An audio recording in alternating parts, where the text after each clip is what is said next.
მოგესალმებით და მადლობას მოგახსენებთ მოგზაურებისათვის. ძალიან კარგად მესმის და მიხარია კიდევაც რომ ინტერესი ფროიდის და ფსიქოანალიზის მიმართ და აგრეთვე იმ პრობლემის მიმართ, რომელზედაც დღეს ფსიქოანალიტიკური თუ ფროიდიანული პრიზმიდან ვილაპარაკებთ, ანუ რელიგიის თემა, დღეს ასეთ ინტერესს იწვევს. ეს ალბათ გასაკვირი არც უნდა იყოს, რამდენადაც საქართველო გამორჩეულად რელიგიური ქვეყანა არის და შესაბამისად თუ კი გარკვეული დროის წინ, რამდენიმე წლის წინ ამ თემაზე საუბარი რთული იყო, დღეს უფრო მეტი გახსნილობა შეინიშნება, ანუ ჩვენ შეგვიძლია არა მხოლოდ ცალსახად ერთი კუთხიდან, ერთი პოზიციიდან თანხმობით სტილში ვილაპარაკოთ რელიგიაზე, არამედ კრიტიკული პოზიციებიდანაც შევხედოთ, ცადოთ გავიგოთ რატომ არის რელიგია ასეთი მიმზიდველი, რა გრავიტაცია აქვს მას, ფიზიკიდან ნასესხები ტერმინი რო გამოვიყენოთ და რა იმალება მის უკან. ფროიდისათვის, რომელიც დღეს როგორც უკვე თამთამ აღნიშნა იუბილარი არის, დღეს მისი დაბადების დღე არის, რელიგიას განსაკუთრებული ადგილი ეკავა მის მოძღვრებაში, მის აზროვნებაში და სხვაგვარად შეუძლებელიც იქნებოდა. რამდენადაც კიდევ ვიმეორებ, რელიგია არის ის სფერო, სადაც ადამიანის სულიერი აქტივობის უდიდესი ნაწილის, როგორ დავარქვათ, შესქელება, შედუღაბება ხდება, ან კონცენტრაცია ხდება. შესაბამისად, რელიგია არა მხოლოდ მეტაფიზიკური ან პრაქტიკული რიტუალური კუთხით შეგვიძლია დავინახოთ, არამედ პირველ რიგში ეს არის ის ადგილი, სადაც ყველაზე მეტად გამორჩეულად დიდი კონცენტრაცია არის ადამიანის სულიერი აქტივობებისა. და არ აქვს მნიშვნელობა ადამიანი იქნება მორწმუნე, იქნება არამორწმუნე, საერთოდ ესეთი პირობითი ცნებები და ამაზე დებატები ცოტა ყადაღაგასულიც კი მგონია, როდესაც ვლაპარაკობთ თვითონ და ვცდილობთ რომ გავიგოთ რელიგიის არსი, რელიგიის ბუნება და კერძოდ მისი ის მხარე, რომელიც უშუალოდ ადამიანის სულს, ადამიანის ფსიქიკას უკავშირდება. მოგეხსენებათ, ზიგმუნდ ფროიდი იყო ექიმი თავისი პროფესიით, მან სამედიცინო განათლება მიიღო და სამედიცინო სფეროში დაიწყო მუშაობა და ხოლო მოგვიანებით ის უკვე დაინტერესდა ნევროლოგიით, შემდგომში ფსიქიატრიით და ბოლოს უკვე თავიდან ბოლომდე მთელი თავისი ცხოვრება მიუძღვნა ფსიქიკის კვლევას, ადამიანის სულის კვლევას, ანუ იმ მეცნიერებას, რომელსაც ჩვენ ვუწოდებთ ფსიქოლოგიას. ფროიდის სახელს უკავშირდება და მისი უზარმაზარი დამსახურება არის ის, რომ ფსიქოლოგია გამოეყო სხვა დისციპლინებს, გამოეყო მედიცინას ერთი მხრივ, ან საბუნებისმეტყველო მეცნიერებებს, მეორე მხრივ გამოეყო ის ფილოსოფიას. ფსიქოლოგია ყოველთვის ამ ორ სფეროს შორის იყო ესეთი სადაო ტერიტორიასავით და ფროიდის დიდი დამსახურება არის, რომ ის ცალკე მეცნიერებად, ცალკე სფეროდ დარგად ჩამოყალიბდა, თუმცა კი ამავე დროს ფსიქოლოგია ჩვეულებრივად გულისხმობს ექსპერიმენტს, ანუ ის არის ემპირიული მეცნიერება დაფუძნებული ექსპერიმენტებზე. ფროიდის მიერ შექმნილი მოძღვრება ნაკლებ კავშირში არის ექსპერიმენტთან. ამდენად ვთქვათ, ის უამრავი კრიტიკა, რომელიც ფროიდის სიცოცხლეშივე გაჩნდა ფსიქოანალიზის მიმართ, გარკვეულწილად შეიძლება ითქვას მეტწილად გამართლებულიც არის, თუ კი მას შევხედავთ როგორც ემპირიულ მეცნიერებას.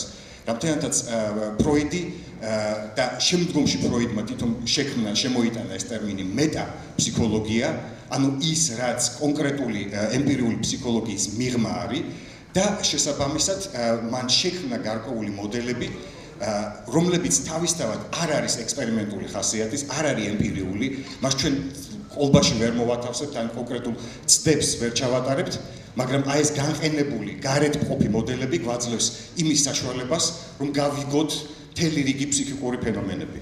გავიგოთ და შესაბამისად ფროიდი კიდევ ვიმეორებ, როგორც ექიმი, მისი მიზანი იყო არა უბრალოდ გაგება, არამედ ადამიანებისათვის დახმარება, განკურნება. და მთავარი, რასაც ფროიდი იკვლევს, ეს არის ნევროზები. ნევროზი, რა თქმა უნდა, ტერმინი უკვე მე-18 საუკუნის ბოლოს გაჩნდა, ფროიდს არ გამოუგონია, მაგრამ ფროიდმა მასში ახალი შინაარსი ჩადო. ის, როდესაც ფროიდი და უკვე ჩვენ სათაურში გვქონდა მოცემული, ეს იყო ფაქტობრივად ციტატა ფროიდიდან, რელიგია როგორც ნევროზი, ნევროზს ფროიდი ფაქტობრივად ფსიქოანალიზის, ფროიდისეული ფსიქოანალიზის ცენტრალური თემა არის ნევროზი. თუმცა კიდევ ვიმეორებ, რომ ფსიქოანალიზი ფაქტობრივად დაიბადა ისტერიის ისტორიაზე მუშაობიდან და ისტორიის კვლევიდან. კიდევ ერთ სანამ უშუალოდ თემას მივახლოვდებოდე და თემაზე დავიწყებდე საუბარს, კიდევ შესავალი სახით ერთ-ორ ნუანსს აღნიშნავდი. კერძოდ ის, რომ ფროიდი გვიზიდავს კიდევაც და განგვიზიდავს კიდევაც. ფროიდი არის ძალიან მიმზიდველი და მომხიბვლელი და ამავე დროს დამაფრთხობელიც. ალბათ პირველ რიგში შემაშინებელი ფაქტორი ფროიდის მოძღვრებაში არის ის, რომ ის როგორც ექიმი ლაპარაკობს ნევროზებზე, ფსიქოზებზე, პერვერსიებზე, პარანოიდულ სიმპტომებზე და ასე შემდეგ. ანუ ყველაფერი იმაზე, რაც მიეკუთვნება სამედიცინო სფეროს. სამედიცინო სფეროს საგანი არის ავადმყოფობები. შესაბამისად, როდესაც ჩვენ ვლაპარაკობთ თქვათ რელიგიაზე და ვამბობთ, რომ ეს არის ნევროზი, ანუ ავადმყოფობის გარკვეული სახეობა, ეს ადამიანებში იწვევს პროტესტს, აღშფოთებას, გაღიზიანებას, აგრესიას და ასე შემდეგ. ანუ ისინი იღებენ საკუთარ რელიგიურ გრძნობებს, განსაკუთრებით საქმე ეხება მორწმუნე ადამიანებს, შეურაცხყოფად. რომ ფროიდმა ან ფსიქოანალიზმა მათ გრძნობებს შეურაცხყოფა მიაგებდა. მაგრამ აქ პრობლემა მგონია არა იმდენად ფროიდში ან მედიცინაში, რამდენადაც ჩვენს დამოკიდებულებაში სამედიცინო სფეროს მიმართ. ჩვენთვის ავადმყოფობა, ყველა სახის ავადმყოფობა და განსაკუთრებით სულიერი ავადმყოფობის სიმპტომები განიხილება როგორც რაღაცა შემზარავი, დამამცირებელი და შეურაცხყოფელი. ჩვენი პოზიცია, როდესაც ჩვენ ავადმყოფობას ან სხვადასხვა ტიპის ის, რასაც მედიცინა დარღვევებს, გადახრებს უწოდებს, პათოლოგიებს უწოდებს, განვიხილავთ როგორც შემოურაცხყოფელ და დამამცირებელ ან აღმაშფოთებელ ნაკლოვან სფეროს, შეიძლება იყოს ჩვენი არაჰუმანური, გაუცნობიერებლად არაჰუმანური პოზიციაც კი. რომ შეგვიძლია ადამიანი, რომელსაც ჰქონდეს გარკვეული კრიტერიუმებიდან გარკვეული ნაკლები, აღვიქვათ როგორც მოსაცილებელი, დასაკუთრებულ იზოლაციაში მოსაქცევი და ასე შემდეგ. ეს არ არის ქართული ფენომენი, ეს არის ზოგად საკაცობრიო ფენომენი, უნივერსალური ფენომენი, ამაზე უამრავი ნაშრომი შექმნილა განსაკუთრებით მე-20 საუკუნეში და ერთ-ერთი საგანი იყო სწორედ ეს კითხვა ისმოდა ასე, რა უფლება გვაქვს? არა მხოლოდ ჰუმანისტური პოზიციიდან, ფილანთროპიული პოზიციიდან, ადამიანის სიყვარულიდან გამომდინარე. არამედ საერთოდ რამდენად სწორი, მართებული და ჭკვიანური არის ადამიანები დავყოთ ავადმყოფებად და ჯანმრთელებად. ან რამდენად კი არის წარმოსადგენი, რომ ვიღაცა არის ჯანმრთელი და ვიღაცა ავადმყოფი. რა კრიტერიუმებია, რამდენად შეგვიძლია ისინი ერთმანეთისგან განვასხვაოთ. და ასე შემდეგ. მეორე მომენტი, რაც განსაკუთრებით ფროიდის სადმე მიმზიდველობასაც და მისგან განზიდულობასაც უკავშირდება არის ის, რომ აი ბატონ ლევანი აქ იმყოფება, მე მუსმინე მის ლექციას, გამოყო სამი დიდი მოაზროვნე, დარვინი, აინშტაინი და ფროიდი, რომელზეც დგას ფაქტობრივად არა მხოლოდ მე-20 საუკუნე, არამედ თანამედროვე აზროვნება და მეცნიერება, განსაკუთრებით გაღიზიანებას იწვევს ფროიდი. არა მხოლოდ იმიტომ, რომ მისი თეორიები ძალიან ბევრჯერ გადაისინჯა და შეიძლება ითქვას, მისი სამკურნალო მეთოდოლოგია ფაქტობრივად თითქმის აღარ გამოიყენება. ფროიდს თვითონ აქვს ნათქვამი, რომ მე ვიცი, რომ გავადრო და იმედი მაქვს, რომ გამოიგონებენ მედიკამენტებს და ჩემი ჩარევა, ანუ ჩემი მეთოდოლოგიის ჩარევა საჭირო აღარ იქნება. თუმცა, რა თქმა უნდა, დღეს გრძელდება და ისე ფსიქოანალიზი არანაირად არსებობა არ შეუწყვეტი, ის რა თქმა უნდა იხვეწება და ფროიდი იმასაც ხაზს უსვამდა, რომ ჩემი თეორიები გამომდინარეობს ჩემი თანამედროვე სიტუაციიდან. ანუ ეს არის რეფლექსია, ეს არის არეკლა იმ რეალური ისტორიული მდგომარეობისა, კულტურული მდგომარეობისა, პოლიტიკური მდგომარეობისა, რომელშიც ფროიდი ცხოვრობდა და რომელშიც მას უწევდა მოღვაწეობაც და ადამიანებთან ურთიერთობაც. არის ესეთი მოსაზრებებიც, რომ ფროიდის მოძღვრება ფსიქოანალიზი აუცილებლად ავსტრიაში, მის სამშობლოში, აუცილებლად ვენაში, ავსტრიის იმპერიაში უნდა გაჩენილიყო. ვინც ვენაში ხართ ნაყოფი დაინახავთ უგზარმაზარ ფალიკურ სვეტებს, ქანდაკებებს, დაკუნთული მამაკაცის ჰერკულესის ფიგურებს, ლომებს, უნთებს, აი ეს ხაზგასმას მამრობითობაზე, ვირილობაზე, ფალიკურობაზე, ანუ მთელ იმ სიმბოლიკაზე, რომელზეც ჩვენ ლაპარაკობთ, რომელზეც ლაპარაკობს ფსიქოანალიზი უფრო სწორედ. ფროიდის მოძღვრებას ფალოცენტრისტულიც კი უწოდეს. მისმა მოსწავლეებმა სხვათა შორის. ამასთანავე ფროიდი იმდენად არის შემოსული ჩვენში, შეიძლება დარვინი უფრო მართალი იყოს დარვინის თეორია ან აინშტაინის თეორიები, მაგრამ ფროიდი განსხვავებით მათგან არის ყველა ჩვენთაგანში შემოსული. ჩვენს ენაში არის სტრუქტურირებული ფროიდის ენა. ისე რომ ჩვენ შეიძლება ერთი სტრიქონიც კი არ გქონდეს ფროიდის საკითხული. მაგრამ ჩვენ რა მომენტშიც ვლაპარაკობთ კომპლექსებზე, რა მომენტშიც ვლაპარაკობთ არაცნობიერზე, ქვეცნობიერზე და ასე შემდეგ უამრავი სხვა რამ შეიძლება დავინახოთ ეს ძალიან ზედაპირულ დონეზე, ლექსიკურ დონეზე.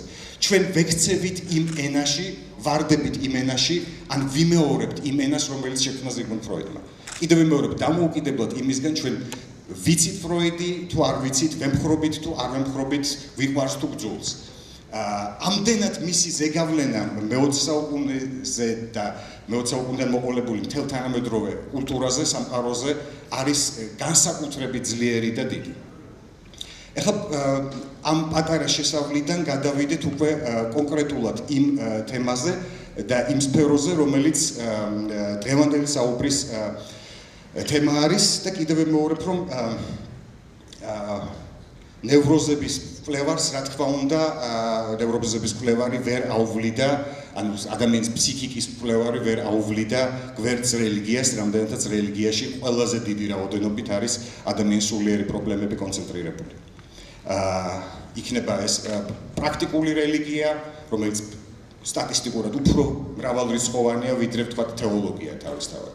არის ყოველთვის განსხვავებები, ერთი მხარე არის მოძღვრება, რომელიც ეყრდნობა თქვათ ქრისტიანობას თუ ავიღებთ წმინდა წერილს, ეკლესიის მამათა თხზულებებს, თეოლოგების თხზულებებს და შემდგომში უკვე თანამედროვე თეოლოგიურ ინტერპრეტაციებს და მეორე ნაწილი არის პრაქტიკა, რომელსაც შეიძლება საერთოდ არაფერი საერთო ამ მოძღვრებასთან და მის გაგება გაცნობიერებასთან არ ქონდეს კავშირი. და კიდევ ვიმეორებ სტატისტურად პრაქტიკული რელიგია, ანუ რელიგიური წესების აღსრულება და მორწმუნეობა ამ თვალსაზრისით არის ბევრად უფრო მრავალრიცხოვანი, ვიდრე ის ნაწილი მორწმუნე ადამიანებისა, რომლებიც საკუთარ წმენას საფრთხო წერილის და თეოლოგიის ცოდნას საფუძნებენ, ანუ მათ იციან რისის სწავლით. შეიძლება არ იცოდე ადამიანმა, ყველაფერი წმენა ყოველთვის გულისხმობს, ჩვენ კანტიდან ვიცით, რომ არის ის სფერო, რომელიც შემეცნებას არ ექვემდებარება, მაგრამ წარმოდგენა მაინც მეტნაკლები წარმოდგენა მაინც შეიძლება გქონდეს ადამიანს იმისა, თუ რისის სწავს. მაგრამ სტატისტიკა სხვა რამეს მეტყველებს, ეს არის სწორედ უმრავლესობა არის ისეთი, რომელსაც ჩვევად მოსდგამს, წინაპართაგან მოსდგამს და წამს იმიტომ, რომ ასეა მიღებული. სწორედ ამაზეც ლაპარაკობს ფროიდი. ფროიდის განსაზღვრება, ეხლა ჩვენ ერთი განსაზღვრება რომ ის რელიგიას უწოდებს ნევროს და ჩვენ ვილაპარაკებთ რას ნიშნავს რელიგიის ნევროტულობა, ნევროტული ბუნება, მეორე განსაზღვრება არის რომელიც შეიძლება უფრო მეტადაც კი ვიცოდეთ და უფრო გავრცელებულიც იყოს რამდენადაც ეს ტექსტი საკმაოდ პოპულარული არის და ერთ-ერთი ყველაზე მეტად კითხვადი არის ფროიდის 1927 წელს დაწერილი და გამოქვეყნებული პატარა ნარკვევი სათაურით ერთი ილუზიის მომავალი. აქ ფროიდი ამბობს, რომ რელიგია არც შეცდომაა და არც რაღაცა გაუგებრობა, არამედ ეს არის ილუზია. ილუზია ყოველთვის გულისხმობს, ილუზია თავისთავად მოჩვენებითობას გულისხმობს, მაგრამ ილუზიაში ამავე დროს არის ადამიანის სურვილი ჩადებული, რომ ასე მინდა იყოს. ანუ ილუზიის უკან ყოველთვის შეგვიძლია მოვნიშნოთ და ვიპოვოთ ჩვენი სურვილები. მე მინდა რომ ასე იყოს, მე მინდა რომ იყოს ისე, როგორც მე მჯერა. აი, ძალიან ბანალურ იმას მაგალითს ავიღებ. წარმოვიდგინოთ, რაც ალბათ ყველას გვაქვს განცდილი. წარმოვიდგინოთ შეყვარებულობა, მე ვარ შეყვარებული და მეჩვენება თუ ვერ გამირჩევია, არ ვიცი, მე ჩემს შეყვარებულს მართლა უყვარ ვარ თუ მე მეჩვენება. მაგრამ ჩემი სურვილი არის იმდენად ძლიერი, რომ მასაც უყვარდე, რომ მეწყება ილუზია, მექნება ილუზია იმისა, რომ ეს არის სწორედ ის ადამიანი, ჩვენ ერთმანეთს ვეკუთვნით. ჩვენ ერთმანეთისთვის ვართ განკუთვნილი და აქ ორი აზრი არ შეიძლება არსებობდეს. ანუ ჩემი სურვილის კანონი, ჩემი სურვილის ინტენსივობა არის იმდენად ძლიერი, რომ მე მაჯერებს, მაჩვენებს და წარმომისახავს ფაქტებს ისე, როგორც მე მინდა და არა ისე, როგორც სინამდვილეში არის. სამწუხარო და ტრაგიკულობა ადამიანის ცხოვრებისა და ზოგადად ალბათ ყოფიერებისა ის არის, რომ ადამიანის სურვილები და რეალობა ძალიან ხშირ შემთხვევაში აცდენელია და არ შესაბამება ერთმანეთს. ამავე აი სწორედ აი ამ სფეროში და ახ მე ვადგებით უკვე იმას თუ რა არის ნევროზი, იმიტომ რომ უნდა განმარტოთ რა რელიგია არის ნევროზი, ეს არაფერს თქმელი არ არის. შეიძლება კიდევ ვიმეორებ ვიღაცისთვის ან ბევრისთვის იყოს შეურაცხყოფელიც კი რას ქვია ნევროზი. რა არის ნევროზი? მაშინ აქედან დავიწყოთ. ნევროზები ფროიდის განსაზღვრებით არის კონფლიქტის შედეგად ადამიანის ფსიქიკაში არსებული კონფლიქტის შედეგად წარმოშობილი. აი ეს მაგალითი შეყვარებულობის რომელიც ავიღეთ, შეგვიძლია ამას ჩავეჭიდოთ ხელით და დაგვეხმარება ეს უკეთესად გავარკვიოთ, რას ნიშნავს კონფლიქტი ჩემს სურვილსა და რეალობას შორის. მე მინდა რომ ასე იყოს, რეალობა კი სხვაგვარია. და აი ეს რეალობა არათანხმედრა რეალობასა და ჩემს სურვილს შორის წარმოშობს კონფლიქტს. ანუ არის უკვე კონფლიქტური. სწორედ აი ამ კონფლიქტის შედეგად ჩნდება ნევროზი, ანუ როგორც ჩემი ფსიქიკის გარკვეული ტიპის ემოციური მაღალი ძაბვის ემოციური აქტივობა, რომელიც მე ვნებს პირველ რიგში, ანუ გამოვყავარ წყობიდან. ჩემს სტაბილურობას, სიმშვიდეს არ გვაქვს. და არსებობს სუბუქი სახეობის ნევროზები, არსებობს რთული სახეობის ნევროზები. თვითონ ფროიდის კლასიფიკაციით ახლა ნუ მომთხოვთ მე რომ თანამედროვე სამედიცინო ფსიქიატრიული კლასიფიკაციები არ მაინტერესებს. დღეს ჩვენ ვლაპარაკობთ ფროიდზე. იმიტომ რომ თანამედროვე ფსიქიატრია სხვაგვარად განმარტავს უკვე ფიზიოლოგიურ პროცესებს ეხება, ბიოქიმიურ პროცესებს და ასე შემდეგ. ჩვენ ვლაპარაკობთ ნევროზის იმ ტიპის კლასიფიკაციებზე, რომელიც მოხდა ფროიდმა. ფროიდი განასხვავებს ორ ძირითად კატეგორიას ნევროზების. ერთი არის აქტუალური ნევროზები. აქტუალური ნევროზები შეიძლება იყოს ვეგეტონევროზები, ანუ რაღაცა უკვე რომელიც გადააისახება ფიზიოლოგიურ პროცესებში, ფიზიოლოგიურ დარღვევებში. აქტუალური ნევროზები შეიძლება იყოს აგრეთვე იმ სახის ნევროზები, რომელიც ეხლა მოხდა. რაღაცა ხელი შემიშალა, რაღაც არ გამომივიდა და ამაზე მეწყება გაღიზიანება, აი ვთქვათ ვიღაცამ დღეს გამოცდაზე ცუდი ნიშანი დამიწერა, მე დავაგვიანე, იმიტომ რომ ტრანსპორტი არ მოძრაობდა და ასე შემდეგ და ასე შემდეგ. ან ვიღაცამ შეურაცხყოფა მომაყენა, ტრამვა განვიცადა და ასე შემდეგ. საერთოდ ტრამვა რადგან ვახსენე, აუცილებელია ამის გათვალისწინება, იმიტომ რომ ნევროზი თვითონ ფროიდისავე განმარტებით, იმდენად ხდება ნევროზი, იმდენად არსებობს ნევროზი, რამდენადაც მის უკან მდგარი კონფლიქტი ან ტრამვა ჩვენთვის იღებს მნიშვნელობას. აი ვთქვათ, თუ მე ვიღაცა მიყვარს იმას არ უყვარვარ და ეს მე არ მაღელვებს, რა თქმა უნდა ეს ვერ გადაიქცევა ჩემთვის არ გამოიწვევს ჩემში ნევროზს. თუ მე იმდენად გულგრილი ვარ ამა თუ იმ მოვლენის მიმართ, ან ვიღაცამ დამსაჯა, მცემა, ხელი შემიშალა რაღაცაში, შეურაცხყოფა მომაყენა, მაგრამ ხო შეიძლება ადამიანს იმდენად ძლიერი იმუნიტეტი ჰქონდეს, ან იმდენად როგორც ამბობენ ხოლმე სქელკანიანი იყოს, უმაზე არ იმოქმედოს. ანუ მან არ მიანიჭოს ასეთ მოვლენებს მნიშვნელობა. სხვა ადამიანები არიან უფრო მგრძნობიარები და ალბათ უმეტესობა მაინც არის უფრო მგრძნობიარე. და ის ანიჭებს მნიშვნელობას და იმას, რასაც ჩვენ მნიშვნელობა მივანიჭეთ, გადავაქციეთ ტრამვად. ტრამვა არის ის უკვე, რაც მიიღება სწორედ ამ რეალობასა და სურვილს შორის დაპირისპირების შედეგად წარმოშობილი კონფლიქტით. და ის ტრამვა იწყებს ქმედებას ფსიქიკაში, შეიძლება ის უკვე გადმოისახოს გარკვეული პერვერსიის სახით. პერვერსია ნიშნავს სიტუაციით რო ვთქვათ, გადახრას ან დამახინჯებას არა. ანუ ვთქვათ, თუ ჩემი პირველადი გრძნობა იყო ვინმესადმი სიყვარული, ალერსით, დატენილი მოალერსების სურვილი და მე ეს გადამექცა რეალობასთან შეჯახებამ გამოიწვია ჩემი ტრამვატული ფიქსაცია და მაგრამ სურვილს არ შეუწყვეტია არსებობა, შეიძლება ეს გადავიდეს აგრესიაში და ჩემი სიყვარული გამოვხატო აგრესიის ფორმით. ან გადავიდეს რაღაცა მანიაკალური გამოვლენები, მანიის სიმპტომებში გადაიქცეს. აი გინდა თუ არა მთელი ჩემი ამას ფსიქოანალიზის ენაზე ეწოდება ლიბიდოს მიმაგრება შეიძლება ესე იყოს, საფუძვლად არ ვიცი ეს ტერმინი თუ არის ქართულად თარგმნილი, Haftung გერმანულად, ანუ რაღაცნაირად მიემაგრება, ჩაეჭიდება ხელს ვეღარ უშვებ, დაფიქსირებული ვარ, იდეა ფიქსად არის ქცეული, ვერ ველევი და შესაბამისად უკვე იმდენად გადავდივარ იმ ადამიანის წვალებაში, შეურაცხყოფაში, დამცირებაში და ასე შემდეგ, რომ მე თვითონაც ვერ ხვდები. და სწორედ მისი დამცირება, მისთვის ტკივილის მიყენება მანიჭებს მე სიამოვნებას. მიუხედავად იმისა, რომ მე თავდაპირველად ეს სულ არ მინდოდა.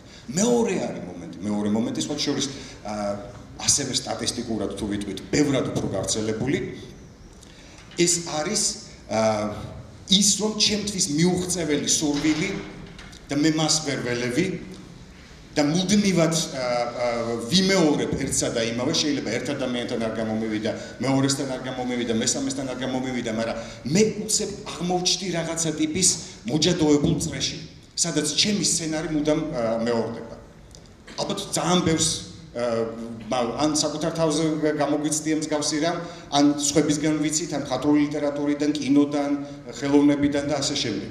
ასეთი შემთხვევები, რომ მე ვეღარ ველევი და უცებ ვაფიქსირებ, რომ პირველ შეყვარებულთანაც ერთი დამემართა, მეორესთანაც, მესამესთანაც, მეოთხესთან და აღარ მთავრდება. ყველასთან მეორდება ერთი და იგივე სცენარი. ყველა მაწვალებს, ვიტანჯები, საშინელ დღეში ვარ, სიცოცხლე აღარ მინდა, ცრემლებს ვღვრით და ასე შემდეგ.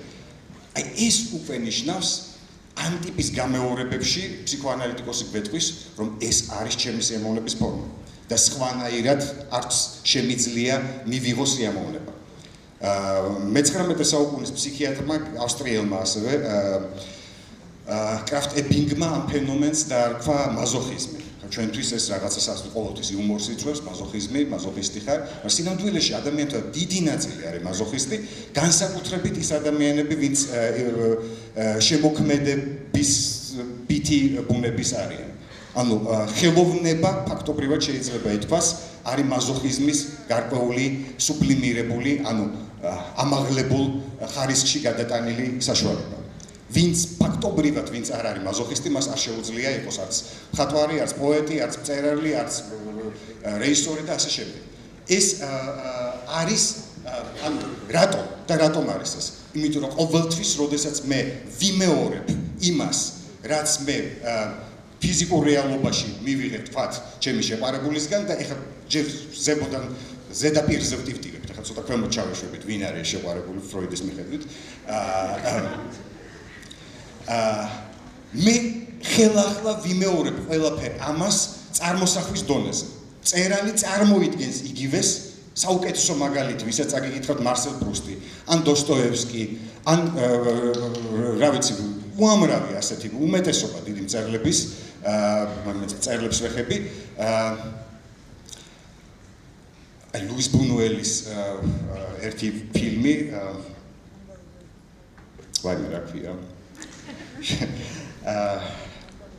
მთელი ფილმი არის ის, რომ ორი ერთსა და იმავე ქალს ორი სხვადასხვა მსახიობი თამაშობს. Это смутный объект желания. ჩემი სურვილის ბნელი ობიექტი. ან მთელი ფილმი არის ამ ცავარი გმირის ტანჯვა ერთი ქალისადმი სიყვარულის ისტორია აღწერილი, როგორც გაუთავებელი ტანჯვა წამება. და ადამიანი სწორედ იღებს სიამოვნებას, ხო და ეხლა რას წარმოვიდგინოთ ავტორი. ან რომელიც გარკვეული ტიპის საკუთარ გამოცდილებას, რომელიც მას ცხოვრებაში პირადად საკუთარ ცხოვრებაში აქვს გამოცდილი, ხელმეორედ იმეორებს, როდესაც ის ქმნის თავის მხატვრულ ნაწარმოებს. და აი ამ გამეორებაში ის იღებს უზარმაზარ სიამოვნებას. თქვენ ვერ დამისახებთ ვერც ერთ ხელოვანს, რომელიც რა საშინელებებსაც არ უნდა აღწერდეს, ის ვერ იღებდეს იქიდან სიამოვნებას. სხვა ძალა არ არსებობს, რომელიც ადამიანს აწერინებს ან ახატვინებს ან შემოქმედებითი აქტივობისკენ უბიძგებს. ეხლა უფრო ქვედაშრეებისკენ წავიდეთ. ფროიდის თანახმად, ესე იგი, ეს ერთი მხარე იყო აქტუალური ნევროზები. მეორე ნევროზების კატეგორიას ფროიდი უწოდებს ფსიქონევროზებს. ფსიქონევროზები იყოფა 4 ჯგუფი შეიძლება გამოყოთ, თუ გამოიყოფა. ეს არის ისტერია, ეს არის ფობია, მესამე კატეგორია არის აკვიატებული ნევროზები და მეოთხე კატეგორიას უწოდებენ ხასიათის ნევროზებს, ხარაქტერ ნევროზი გერმანულად. ეს არის მაგალითად ფსიქოპათია. ადამიანი შეიძლება უკნიდან დავიწყებ, ადამიანი შეიძლება იყოს უბრალოდ ფსიქოპათი, ანუ ნევროტული ხასიათის მისი ხასიათში არის ნევროზი, ასეთ ვთქვათ, ესეთი სალაპარაკო ენაზეც უწოდებთ ფსიქოპათებს, მათ არ შეუძლიათ სხვანაირად, მათ აუცილებლად უნდა სხვა ტიპის კარგი მოპყრობა მათგან არ უნდა ველოდეთ, ესეთი შვიდ მოპყრობას, მათ არ შეუძლიათ სხვანაირად. ეს არის ნევროტული ხასიათისთვის დამახასიათებელი. ფობია ვიცით, ეს არის შიში, რომელიც ამავე დროს ვლინდება აგრესიის სახითაც, მეშინია რაღაცის და მარტივესი პრობლემა შიშები არსებობს, არა? რა ვიცი, ობობების შიში, საკმაოდ გავრცელებული თაგვების შიში, ანუ ჩემი შიში არანაირად არ არის განპირობებული თავისთავად ობიექტისგან. ეხლა თუ გველის მეშინია გასაგებია, რომ გველმა შეიძლება მიკბინოს და მომკლას, არა? მაგრამ თქვათ თაგვისგან ამის საფრთხე რომ მოვა და შემჭამს, თაგვი ნაკლები არის, მაგრამ საკმაოდ გავრცელებული ფორმაა. იგივე ობობების, ეხლა საქართველოში არ არის შხამიანი ობობები, განსხვავებით ვთქვათ, რა ვიცი, ავსტრალიისგან, სადაც ყველაზე შხამიანი, როგორც ვიცი, სწორედ ობობა არის. მაგრამ ანუ არსებობს ძალიან ბევრი სიბნელი შიში, ახლა ნუ სიბნელი ხო თავისთავად არ არის საშიში, არა? თავის თავში საშიშროებას არ შეიცავს, მაგრამ ესეც არის ერთ-ერთი გავრცელებული შიში. ამავე დროს შიში გარდაიქმნება, ვლინდება აგრესიის სახით. ისევე როგორც აი ეს ჩემი სურვილი, ჩვენ ვლაპარაკობდით რომ ეს მაზოხიზმი, სადიზმი და ასე შემდეგ, ეს არის პერვერსიები. ამას ეწოდება პერვერსიები თქვით. პერვერსიებს ფროიდი უწოდებდა ნევროზების ნეგატივებს. წმინდა ფოტოგრაფიული შინაარსით რო გავიგოთ ეს ტერმინი. ანუ მივანათებთ და გამოჩნდება ნევროზი. და ანუ ნევროზის უკან მოიაზრება პერვერსია. პერვერსია არის შედეგი, პერვერსია ადამიანი არ იბადება მაზოხისტად, ან რა ვიცი, ნეკროფილად, ან და ასე შემდეგ, სხვადასხვა ტიპის პერვერსიები შეგვიძლია წარმოვიდგინოთ, არამედ ის არის რაღაცა ტიპის კონფლიქტის შედეგად, ისე ვუბრუნდებით ნევროზის გაჩენის ბუნებას, გაჩენას თვითონ რაღაცის შედეგად წარმოშობილი.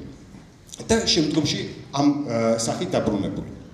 ამავე დროს ჩვენ ის უკვე გაკვირით ვახსენეთ, მაგრამ დავუბრუნდებით, ამავე დროს პერვერსია არის ის საბადო ან მამოძრავებელი ძრავა, რომელიც პირდაპირ არის დაკავშირებული შემოქმედებასთან. ყველაზე ჰარმონიული, ყველაზე ნათელი ავტორებიც კი თუ მათ ბიოგრაფიებს გავაანალიზებთ, დავინახავთ, რომ არიან საოცრად პერვერსული ადამიანები. აი რა ვიცი, ავიღოთ მოცარტი. ყოველთვის ასოცირდება ბავშვობასთან, სინათლესთან, საოცრად სასიამოვნო შეგრძნებებთან და ასე შემდეგ. მისი ფსიქოტიპი არის ყველანაირი სახის პერვერსიების პატარებელი. უამრავ, ნახე, მაბადეთ, უტრირებ, მაგრამ გამიგეთ, რიტორიკული ფორმა იყო. და ასე შემდეგ, აღარ გვაქვს ამის საშუალება, რომ დავკონკრეტდეთ ყველაზე. და ჩვენ ხო, ისტერია სპეციალურად ვიტოვებ აკვიატებულ ნევროზებს. ბოლოსთვის. ისტერიის საერთოდ ფსიქოანალიზი დაიბადა ისტერიის კვლევიდან. ისტერია მიიჩნეოდა ქალების ავადმყოფობად. და ფროიდმა მანამდე უკვე შარკომ, ფრანგმა ფსიქიატრმა ეს ეჭქვეშ დააყენა და ფროიდმა საბოლოოდ გააცამთვრა ეს თეორია, რომ ეს არის ქალების დაავადება, არამედ ეს არის ორივე სქესის თანაბრად. და ერთ-ერთი მთავარი მომენტი ისტერიაში არის ის, რომ ადამიანი აკეთებს ყველაფერს იმისათვის, რომ ყურადღება მიიპყროს. ეს უმარტივესი გაგება ისტერიის, რომ და ამისთვის შეიძლება დალეწოს, დაანგრიოს, ცივლოს, იკივლოს, გამოგვძალოს ყურადღება. ეს არის ისტერიისთვის დამახასიათებელი ერთ-ერთი მთავარი სიმპტომი, მაგრამ ამავე დროს ისტერია იწვევს პარალიზებას ჩვენი სასიცოცხლო ენერგიების. ისევე როგორც საერთოდ ნევროტული ფენომენები დაკავშირებულია ჩვენი ფიზიკური და პირველ რიგში ფიზიკურზე მეტად გონებრივი, გონისმიერი აქტივობების შეფერხებასა და დამუხრუჭებასთან. და ეხლა მივადექით თავარს, საიდანაც ფროიდს გავყავართ რელიგიაზე. ეს არის აკვიატებული ნევროზი. გერმანულად Zwangsneurose. რა არის აკვიატებული ნევროზი? აკვიეტებული ნევროზი არის საკმაოდ გავრცელებული ფორმა და თავისი არსით თითქოს მართლაც წააგავს რიტუალურ ქმედებებს. იქნება საკრალური რიტუალი, ანუ რელიგიური რიტუალი თუ პროფანული რიტუალები, ანუ ყოფითი რიტუალები. მივდივართ ქუჩაში და შეიძლება ქვაფენელზე თუ მივდივართ რაღაცა ვადებთ ფეხს რომელიღაცა ქვებს, არა, ბრტყელ ქვებს. ვითვლით ლუდს ან კენთ რიცხვებს. უფრო პრიმიტიული ესეთი უფრო ცურწმენა, რომელიც პრინციპში წარმომავლობით ძალიან ახლოს არის აკვიეტებულ ნევროზთან, ეს არის თქვა ჩამაკადამ გადამეიბინა და უნდა გადავაფრთხო. თორე რაღაცა მოხდება. აი ისევე არის თქვა თქვენ ნახავთ რაღაცა ეტაპებზე შეიძლება ყველას გქონდეს გამვლილი ზოგს უფრო დიდხანს აქვს დიდი დოზებით ზოგს ნაკლები დოზებით ყველა ჩვენთაგანში არის აკვიატებული ნევროზის ესა თუ ის ფორმა შემოსული. აი თქვა რაღაცებს თითი უნდა შევახოთ ქუჩაში მივდივართ. იქნება რა ვიცი ხე, წიწვი, მოაჯირი და ასე შემდეგ. თქვა კიბეზე ასვლისას ხშირად არის ორ-ორი ნაბიჯით, ორ-ორი საფეხურით უნდა ვიაროთ. და ასე შემდეგ და თუ დამერღვა შეიძლება ცუდ ხასიათზე დავდგეთ. ანუ ისევ და ისევ უბრუნდებით იმას, რომ მე რაღაცა განსაკუთრებულ მნიშვნელობას ვანიჭებ იმას, რასაც თავისთავად არანაირი მნიშვნელობა არ აქვს. არანაირი მნიშვნელობა არ აქვს მარჯვენა ფეხს გადავდგა პირველ თუ მარცხენა ფეხს. მაგრამ აკვიეტებული ნევროტიკისათვის მას აქვს განსაკუთრებული მნიშვნელობა იმდენად დიდი, რომ შეიძლება მისთვის სამყარო დაინგრეს, ის დღე უბედური იყოს, რაღაცა საშინელებები მოხდეს და ასე შემდეგ. კიდევ აი უამრავი მაგალითი შეგვიძლია ავიღოთ აკვიატებული ნევროზებისა, მაგრამ მე მგონი პრინციპში გასაგები უნდა იყოს რა ფენომენზე გვაქვს საუბარი, რა ტიპის მოვლენაზე. ფროიდის აზრით აკვიატებული ნევროზი ეს არის ადამიანის ინდივიდუალური რელიგია. ანუ ნევროტიკი ქმნის საკუთარ რელიგიას, რომლითაც ის აწესრიგებს თავის სამყაროს. ანუ მას ყველა ნივთი აქვს განლაგებული, თქვა, იცის რომელ მხარეს უნდა იდოს ეს ნივთი, რომელ მხარეს სხვა ნივთი და ეს არის მისი პირადი კოსმოსი, პირადი სამყარო. და მასთან ამ საგნებთან მისი დამოკიდებულება არის აბსოლუტურად რელიგიური. თუ იქ რაღაცა დაიღო, შეიძლება იმას ვინახავს ადამიანები ძალიან ძლიერი აფექტური რეაქციები მოყვება ხოლმე თუ თქვა ის წესი დავარღვიეთ და ურღვიეთ იმ ადამიანს, არა? ის აღშფოთებული არის კივის შეურაცხყოფას გაყენებს, ხდება აგრესიული და ასე შემდეგ. ანუ ჩვენ მას მისი პირადი ინდივიდუალური რელიგია დაუნგრიეთ. ეს ფროიდთან არ არის, მაგრამ მე ერთ მაგალითს შემოგაშველებთ. მე სტუდენტობის დროს სწავლობდი ძველ აღმოსავლეთ ცოდნაობას და ვიხდებოდა სულ კითხულობდით რელიგიური შინაარსის, არიტუალურ შინაარსის ტექსტებს. ერთ-ერთი შთამბეჭდავი, რასაც თქვენ ყველა ამ არქაულ რიტუალებში ნახავთ, არის შეიძლება ესეთი პარადოქსული რამ. რიტუალის დროს, რომელსაც ასრულებს უმაღლესი ფურუმი, ვთქვათ, ანუ რელიგიური მეთაური, თუ მან დაუშვა პატარა შეცდომა, შეიძლება ის სიკვდილით დასაჯონა. ეს პირდაპირ წერია რიტუალურ ტექსტებში. რაც პარადოქსი არის, არა? ვთქვათ, სარიტუალო სასმიში, ბარძიმში, სადაც ასხია ვინო ან რაღაცა სხვა სითხე, ლუდი არის ხოლმე ხშირად აღმოსავლეთში, თუ ჩავარდა რაღაცა უსუფთავობა, შეიძლება ფოთოლი ჩავარდეს, შეიძლება რაღაც თმა ჩაუვარდეს, ეს ნიშნავს იმას, რომ რიტუალის დაბინძურება იწვევს სამყაროს გრევას და შესაბამისად ამის ჩამდენი ისჯება სიკვდილით. აი ესეთი უცნაური პარადოქსული კანონები არის არქაულ საზოგადოებებში. ეს ისე მოსაშველიებლად. აი დაახლოებით ესევე რეაგირებს აკვიატებული ნევროზის მქონე ადამიანი. მისთვის კატასტროფა მოხდა, თუკი ჩვენ მარჯვენა ფეხის ნაცვლად მარცხენა ფეხით შევაბიჯეთ მის სახლში და შეიძლება გაგვაგდოს და გვწენოს. ამის გამო არა. მართლა არსებობს ესეთ შემთხვევები, თან არც ისე იშვიათად. ფროიდი რამდენადაც აღწერს ამას როგორც ინდივიდუალურ რელიგიას, აქვე ის გადადის განზოგადებაზე და ამბობს, რომ თავისთავად რელიგია ეს არის უნივერსალური ხასიათის შინაარსის ნევროზი, აკვიატებული ნევროზი. და მის უკან ერთი მხარე გავიხსენოთ ეს იყო ილუზია, რომ რელიგია ეს არის ილუზია, ანუ მოტივირებული ჩემი სურვილებით, რომ ასე მინდა იყოს და სხვაგვარად ვერ იქნება.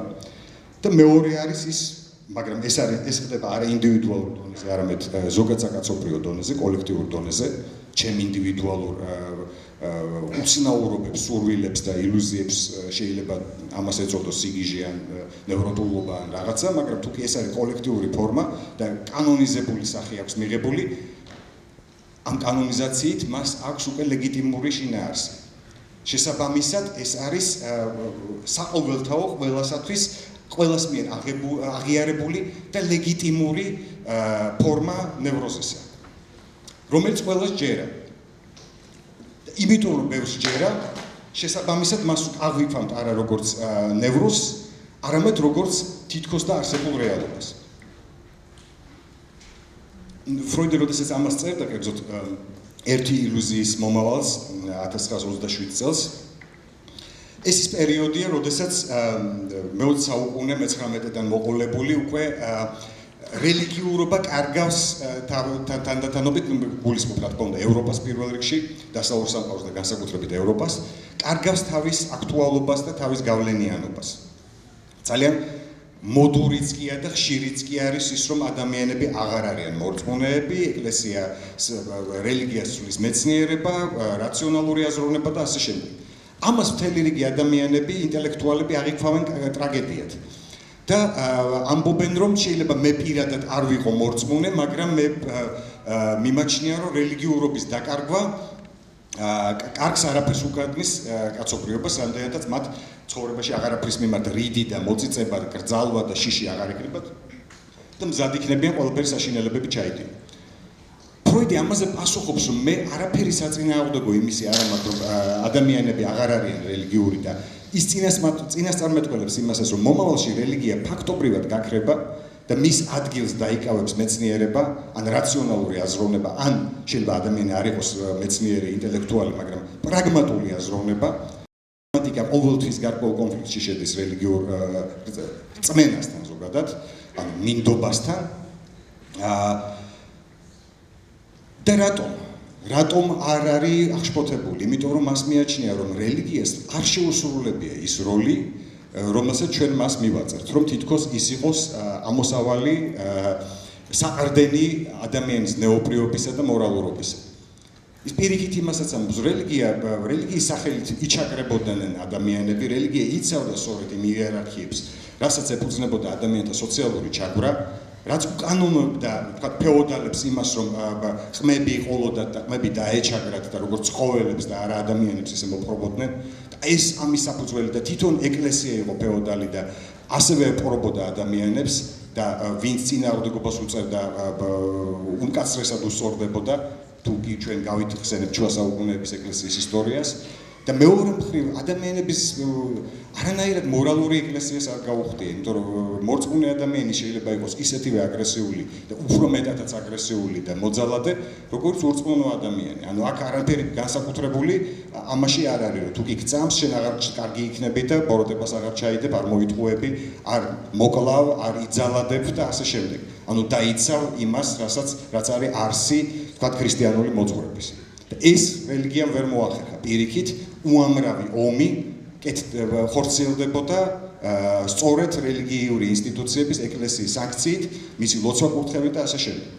ამდენად არაფერი გულდასაწყვეტი იმაში არ არის ფროიდის აზრით, რომ რელიგია კარგავს თავის გავლენას და ის ხრება ისტორიის ასპარეზიდან. შეიძლება ხარ მე კიდე ვამბობ რას ყვება ფროიდი. არ მომხდარა, ცალკე სხვა თემა არის. ეხლა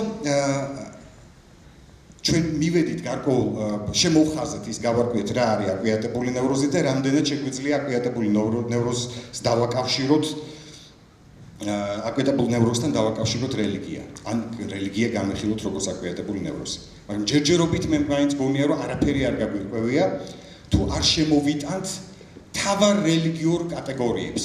რაზე დგას რელიგია? რელიგია დგას ორ ძირითად საყრდენზე. ეს არის საკრალურის, ანუ სიწმინდის ცნება და მეორე ეს არის ღმერთის ცნება თავისთავად, არა?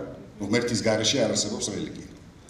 შესაბამისად, ფროიდი თავის არაერთ ნაშრომში ცდილობს გაგვარკვიოს და გაერკვას თვითონაც რა არის საიდან წარმოიშობა ღმერთის იდეა. ეხლა მე ამის დეტალებში ჩაშლის დრო არ აგვაქვს, მაგრამ თუ თქვენ შეკითხვები იქნება, მე შეგვიძლია უფრო გავაფართოვოთ ეს ცალკეული ასპექტები. ვიტყვი მხოლოდ ერთ ასპექტს ამოვწევ წინ. ან შეკვეცილად ვილაპარაკებ. ღმერთის იდეა ფროიდის თანახმად ეს არის ყოვლის შემძლე ძლიერი მფარველი მამის იდეა. როგორ შეგვიძლია ეს გავიგოთ? რას ნიშნავს ეს? და რელიგიის განსაზღვრება, ეხლა თქვა ერთ-ერთი მრავალი სხვადასხვა განსაზღვრებაა ფროიდთან შეგვიძლია სხვადასხვა ადგილებში ვნახოთ. ერთ-ერთი ამოვარჩი, რომელსაც წაგიკითხავთ, რომელიც პრინციპში სხვადასხვა ფორმით მის მრავალთხეულებაში გვხვდება. რელიგიის საბოლოო საფუძველი ადამიანის ინფანტილური უძლურებაა. ახლა რას ნიშნავს ეს? რომელ უძლურებაზე და რატო ინფანტილური უძლურება? და რას ნიშნავს ღმერთის იდეა როგორც მამის იდეა? რა ტიპის უძლურებები ვიცით, რომელიც ახასიათებს ადამიანს? ეს თვითონ ფროიდის იდივე სვამს ამ შეკითხვას. ეს არის უძლურება ბუნების ძალების მიმართ, სხვადასხვა უძველესი განმარტება რელიგიის გაჩენისა, ჯერ კიდევ ანტიკურ ხანაში ეპიკურელებთან და დემოკრიტესთან გვხვდება, ლუკრეციუსთან გვხვდება და ასე შემდეგ ძალიან ბევრ ანტიკურ ავტორთან. ადამიანის შიში ბუნების ძალების აღმატებულობის წინაშე წარმოშობს რწმენას, რელიგიას და ღმერთის იდეას. შესაბამისად, ადამიანი მათ გადააქცევს და გამოსახავს, აძლევს ადამიანურ გარეგნობას, ანუ ჩვენ ის წარმოიდგენს ანთროპომორფულ არსებებად და აქცევს ღმერთებად. ეს მრავალღმერთიან რელიგიებში. ყველა ბუნების ძალას იქნება ჭექაქუხილი, ამინდი, მზე, მთვარე, ღამე, მიწისძვრა, რა ვიცი, ქარი, ყველაფერს აქვს ღვთაების სახე მიღებული. და კიდე სხვა ტიპის ღვთაებები ჩნდებიან. ყველაფერ ამის უკან ფროიდი ხედავს შიშს აღმატებული ძალის მიმართ. ისევე როგორც ადამიანს ეშინია და ეს ეშინია ავანტყოფობის. რამდენადაც ავანტყოფობა 21 საუკუნემდე არ არის ის, რომელიც ექვემდებარებოდეს არსებობს ავანტყოფობები, რომელიც არ ექვემდებარება განკურნებას და შესაბამისად შიში ყოველთვის თან ახლავს ნებისმიერი სახის ავანტყოფობას. და ეს აბსოლუტურად რაციონალური გამართლებული შიშია, ისევე როგორც შიში სიკვდილის წინაშე. სიკვდილის მიმართ შიში. ალბათ ყველაზე დიდი შიში, რომელიც შიშთა შიში თუ კი შეგვიძლია ასე დავარქვათ და შესაბამისად ადამიანის აი სწორედ ეს ინფანტილური უძლურება, ან მეორე მხრივ ილუზია იმისა, რომ მე დავძლევ ამას და გადავლახავ, არის ის, რომ სიცოცხლე არ მთავრდება, ის გრძელდება საიქიო ცხოვრების სახით. მე კიდევ ვიმეორებ, ყვები ამ შემთხვევაში ფროიდს.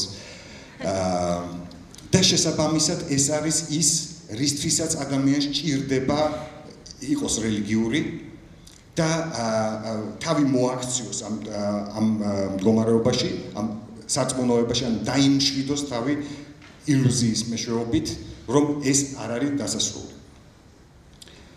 ახლა გავაგრძელოთ კიდე და სად ჩნდება აქ ძლიერი მამის სურვილი, რომელიც გვეხმარება იმაში, რომ გადაილახოს ინფანტილური უძლურება. ინფანტილური უძლურება, ანუ ბავშვური უძლურება, არა ბავშვი სუსტი არსება, მან იცის ეს და ის საჭიროებს ძლიერ ადამიანს, რომელიც მას დაიცავს. ძალიან მარტივი რაღაცა, თქვა ბავშვობაში ვიღაცამ დაგჩაგრა, პირველ რიგში ბავშვი რას აკეთებს, ბავშვი დაჩაგრეს, ის უხმობს მშობელს. დედა ან მამა და უკეთეს შემთხვევაში მამა, იმიტომ რომ მამა ყოველთვის დამცავი არსება არის, ძლიერი და ასე შემდეგ, რა, ანუ უფროსი ძმა შეიძლება იყოს, უფროსი მეგობარი და ანუ მას ჭირდება დაცვა. აი ამაში გამოიხატება ადამიანის ინფანტილურობა. ისევე როგორც ადამიანი, რომელსაც ანუ რელიგიურ ასპექტში თუ გადავიდეთ ფროიდის აზრით, მას ჭირდება ღმერთი და განსაკუთრებით ეს ეხება მონოთეისტურ რელიგიებს, რომლებშიც ღმერთი იღებს მამის სახეს, არსებობს მამა ღმერთის სახით, რომელიც მოვა და დაიცავს მას. და არა მარტო დაიცავს, აი აქ ეს ყველაფერი არ არის ამაში თქმული. ფროიდის აზრით. და აი აქ შეგვიძლია დავინახოთ კიდევ სხვა ასპექტი ფსიქოანალიზისა. ეს არის ფროიდის ერთი პატარა ნარკვევი, რომელსაც ასეთი სათაური აქვს, ბავშვი იცემება, ან ბავშვი გაიტყიდება, ein Kind wird geschlagen, ესე ქვია. და ქვესათაური არის სექსუალურ პერვერსიათა წარმოშობის შესახებ ნარკვევი. ეს არის ბავშვის წარმოდგენა ის, რომ ბავშვი იცემება, ბავშვმა შეიძლება ეს იცოდეს საკუთარი გამოცდილებიდან, რომ მას ცემენ სახში, შეიძლება იცოდეს, რომ ხედავდეს ის, ფროიდი ახლა თავისი ეპოქის გამოცდილებას აღწევს, რომ სკოლებში მასწავლებლები ცემენ ბავშვებს, ეს გავრცელებული პრაქტიკა იყო მე-19 საუკუნეში. მეგონი დღესაც საუბედუროდ გრძელდება ასეთი რამ და ბავშვს აქვს ეს ფანტაზია, რომ ვიღაცა არსებობს, მამა ცემს იმას, აი მძულ ბავშვს, რომელმაც მე მაწმენინა. და შესაბამისად აქ ჩდება სწორედ ის იდეა აღმატებული ყოვლისშემძლე მამისა, რომელიც მოვა და დამიცავს. და არა მარტო მე დამიცავს, არამედ სხვებს დასჯის. აქ ძალიან მარტივი უნდა იყოს ამ ფენომენის გაგება ჩვენთვის, იმიტომ რომ შევიდეთ, რა ვიცი, ინტერნეტში, გაზეთებში ჩვენ ყოველთვის გვესმის ეს, რომ ვიღაცა ღმერთი დასჯის მას, ღმერთი განიკითხავს, ანუ ღმერთი ჩვენ წარმოგვიდგენია დღეს უკვე ამ შემთხვევაში ფროიდზე აღარ ვლაპარაკობ. წარმოგვიდგენია ჩვენ როგორც დამსჯელი ინსტანცია, რომელიც სხვებს დასჯის იმათ, ვინც ჩვენ გვაწყენინა, ვინც გაგვაბრაზა. ანუ ჩვენ გვაქვს გვინდა ჩვენ სურვილი არის რომ არსებობდეს ასეთი ინსტანცია, რომელიც ჩვენს მაგივრად თუ ჩვენ რა გვევალება, ჩვენ გვევალება ლოცვა, რიტუალების შესრულება და ასე შემდეგ, არა? და ის შემდგომში კმაყოფილი ჩვენს ნაცვლად შეასრულებს იმას, რაც შეიძლება ჩვენი შესასრულებელი იყოს. იქნება ეს ჩვენი დაცვა თუ მოწინააღმდეგის დასჯა. ანუ აგრესიული, დესტრუქციული ელემენტი თავისთავად ამ იდეაში უკვე არის ჩადებული. ეხლა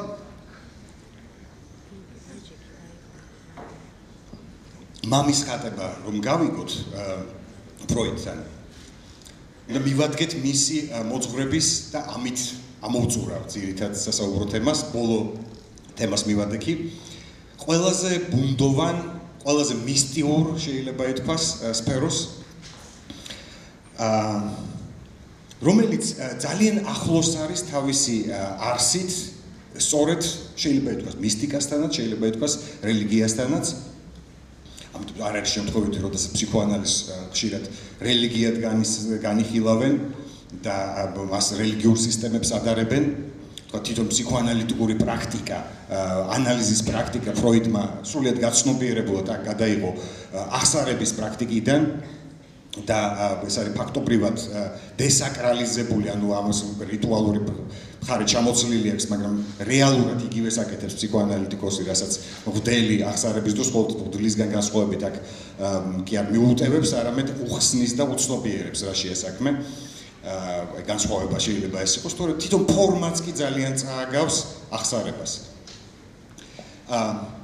მივადგეთ და იმისათვის რომ გავიგოთ რას ნიშნავს მამა და რომელ მამაზეა და ვინ მამაზეა, რა თქმა უნდა, არა მხოლოდ საკუთარი პირადი მამაზე, საკუთარ მამაზე იყოს ლაპარაკი, არამედ ზოგადად გადავდივართ მამის აბსტრაგირებაზე, შეგვიძლია დავარქვა მეტა მამა, რაღაც ესეთი აბსტრაქტული მამის იდეა.